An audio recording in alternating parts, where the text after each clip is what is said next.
Хүчтэй байгаарэ гэж хар шөнөөр нэг хүн зурус илгээж амьдрал даамж хүч чадлаар туулж болдог бахим зүйл биш. Бярдаж хүчилж басамжилж бүрч болтгүй балаа эсвэл тун сэхүүн зүйл. Тухайлбал будаатай шүл буцалгах зураал би хүнийг бичиж суун.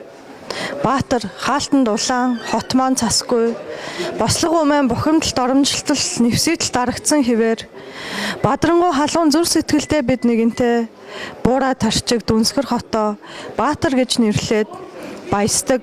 Яг үнэндээ бол баргар хүнд ахуйд бүхэл оршихуйгаа эзлэлчихгүй дээ бардамдаг байж билээ өөрсдөө. Ийм Баатартай залуусын залуу нас тэгэхээр ихэнх өөр хилэлтэд төсөөлөгдөж байгаа үз. Будаатай шүлмэн буцалсаар л барин 50 бодлууд хүрсөөр бичгийн ширээгээ цэцлэх тухай.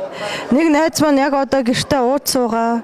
Нөгөө найз маань захаас хүүхдүүдтэй бэлэг цуглуулж яваа.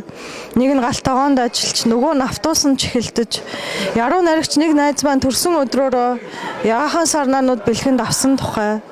Амьдрал үнэн царайгаа биднээс ашгүй нэг удаа нуусангүй. Тамхины мөнгөгүй болсон нэг дүүгийнхаа тухай. Тамхины мөнгө өгье гэж хэлж төвдөөгүй дээ. Дараа нь харамссан ч яаж ч болоогүй тухай. Хоёр өвчтнээ алдсан өөр нэг дүүгийнхаа тухай. Хөндүүр өдөр хоногуудын дунд хань болох нэгэнтэй уулзрах хичнээн сайхан байдаг тухай.